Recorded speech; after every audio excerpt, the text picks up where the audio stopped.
because it so dominated the rallying scene in the 70s, although ironically it can't take part in the historic RAC because the Escort first came out in 68 and the cut-off date for the historic event is 65. But this particular car we've got here is a very famous member of the Escort breed, the RS 1600, of which about 1,000 were produced by Ford to homologate their rally cars. RS stands for Rally Sport. The 1600cc well-proven block was tweaked by Cosworth and given a 16-valve head, so pretty potent, about 115 brake horsepower. The other distinguishing features are these famous flared wheel arches and the funny little quarter bumpers on the front. But it was undoubtedly the success in rallying of the Escort that so boosted Ford's sales in the 70s. It gave them a powerful grip on the company car market. Very important because company car sales are about 1 in 2 of all cars sold in the UK. Now, because it's so well established in this country, we think the company car system is very much the norm. In fact, it's very much a British institution, nothing quite like it anywhere else in Europe. The genteel streets of Georgian Bath are no strangers to rally cars, for the RAC Rally itself has been based here no less than 7 times during its glorious history. So it was an appropriate venue to start the Autoglass RAC Historic International Rally of Great Britain. There were 75 entries, including a strong contingent from Scandinavia. This isn't the RAC rally that you know. No thrashing through the forests on this one. This is like an RAC rally of yesteryear, with manoeuvrability tests, with special stages on private land, and a dreadful night navigation section through the mountains of mid-Wales. And I'm alongside my old RAC partner Roger Clark in this splendid 1965 Lotus Cortina. You ready for it, Roger?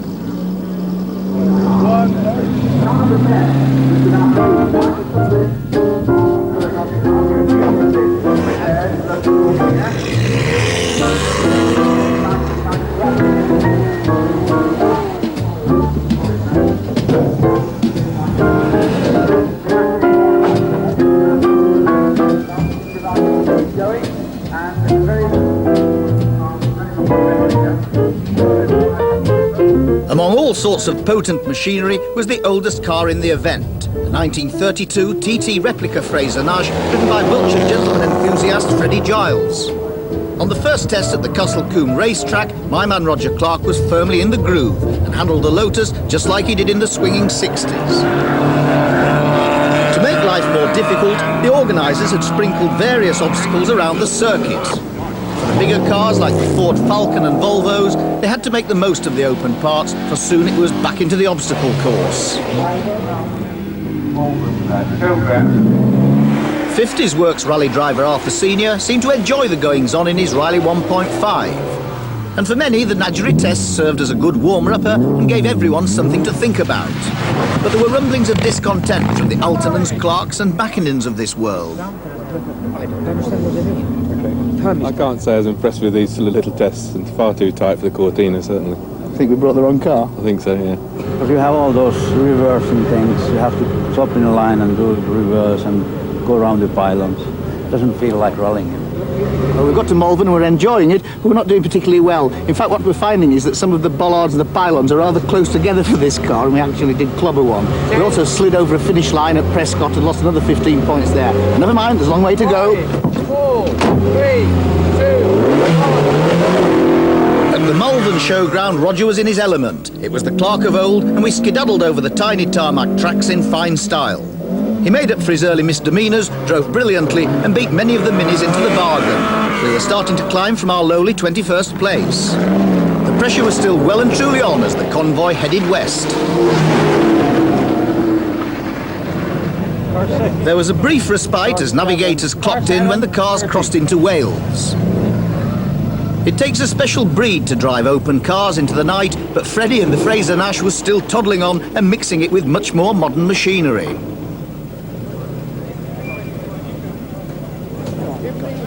Is it a cold job driving in this? No. You're not going into the night section in Wales? Bloody am. Of course we are. That's what it's for, isn't it?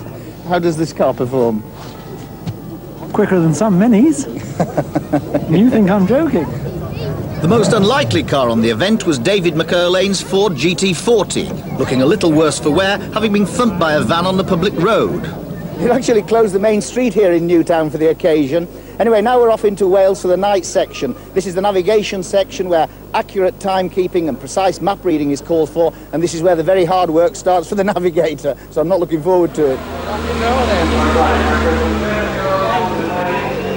One of the favourites to win this event was the original Flying Finn 1965 RAC rally winner Rauno Aaltonen, with Alec Poole in a Mini Cooper S. But there were extremely ominous sounds in the engine department and things didn't look good. There were troubles too for another 60s rally star, Rosemary Smith from Dublin.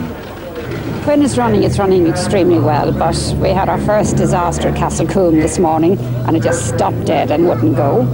And then we had the throttle stick wide open, and then we had to stop again, and then we had the petrol pump go. We're just here and we're still going, and that's all I can say. And we have another mile over the top and then down the Devil's Staircase, the bad hairpins. So you want to go a bit quick now? Just a little bit quicker before the Devil's Staircase, yeah. I have been right. The notorious Devil's Staircase in mid-Wales is bad enough in daylight. In the dark, it's a nightmare. It was one of the regularity sections where cars had to average a strict 30 miles an hour. There were secret checks, and marks could be lost for every second, early or late. It was a demanding business, but reduced the advantage of some of the more powerful cars.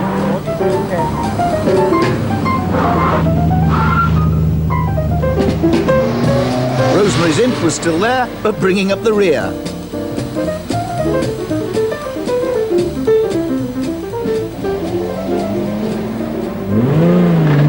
After a few hours' rest, it was back to the proper action. Flat out blind over the twisting wet Burwerton stage in Shropshire. 2, 1. Works Volvo rally cars were a regular sight of the 60s, but could be something of a handful when the going got muddy, as Phil Edwards ably demonstrated. Although most of Burwerton was flat to the floor stuff, the organisers put in artificial elements to keep the average speed down. All this stopping and starting can be as damaging to a car as the high-speed action, and by night time, back in Bath, mechanical repairs were the order of the day. So what have you done here? We are now repairing those things which happened yesterday around 4 o'clock afternoon. We've been running since then on 3 cylinders, and as you see, all 4 are there now. Great, eh? Yes. It's a good job you've got Alec here. What a marvellous navigator. Oh, fantastic. Fantastic. In contrast to modern rallying, where the top teams employ huge armies of mechanics to service the cars at every turn, on this rally, just like the old days, there was little service time, and when there was time, it was the drivers who had to do the work themselves. Like GT40s, E-types were never rally cars, so had Colin Anderson any problems? Well, thank goodness with the Jag, not very much at all. We'd no real problems we heard going along. One of the back wheels hadn't got enough grease in the splines that made a bit of a noise, but like the last 3 years in the marathon and now in Clumber, we just keep kicking the tyres. For Roy and Margaret Hatfield's immaculate Austin Healey 100, this was its first rally outing. It handles much better than I hoped. Stops, it's a chain. I've got an XK120 Jaguar, and that goes like stink, but you've no brakes. It's quite unique to be able to stop. Magic, it's lovely. If you could cook, I'd marry it. But don't tell Margaret. By the time they reached Plymouth Hoe, Timo Mäkinen was still in the lead. John was creeping up on Mäkinen, but could he beat him on the Hoe? If I beat him on this, I'll walk straight out across the sea, all right? In fact, there was no danger of John getting his feet wet as Mäkinen stormed round 13 seconds quicker. These tests suited the Mini down to a T.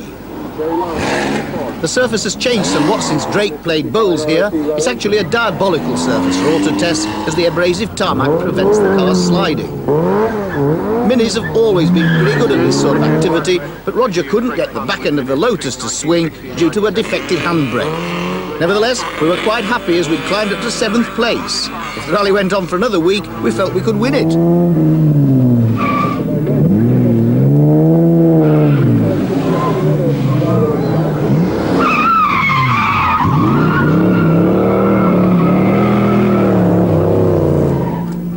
Saturday night in Torbay, and time for Mr. and Mrs. Bourne to titivate the Morgan. And time for another running report on Rauno's bag of nails. It sounds a bit better than it did this morning. It sounds beautiful now. It's such perfect music. But the problem is that this music is coming a bit too late. Not the best day to be here on the sands at Oddicombe, but this is the last day of the event, and now we're in for a quick blast up the hill from the beach. Then it's a speed test on the prom at Paynton, and unless the unthinkable happens, the great Finn Timo Mäkinen will find he's got another pot to polish. He'll finish about 1.25 minutes ahead of the very well-driven MGB of Tony Dron. The positions didn't change at the top, but Rick and Jane Bourne in their Morgan managed to beat Richard Martinhurst's Mini by just 1 second to claim 5th place overall. Timo, as we said, did 1 minute and 4 seconds. Number 7, Tony Dron in the MGB, 1 minute and 5 seconds. That Morgan did very well indeed. The Morgan flashed forward to 61 seconds up the hill. The other times, most of the We were still going at it hammer and tongs, and we duly finished 7th overall, first in class and part of the winning team. Okay, Roger, we're very surprised that you didn't win. Was it his fault? Oh, partly, I think. But I think we both contributed quite strongly to that.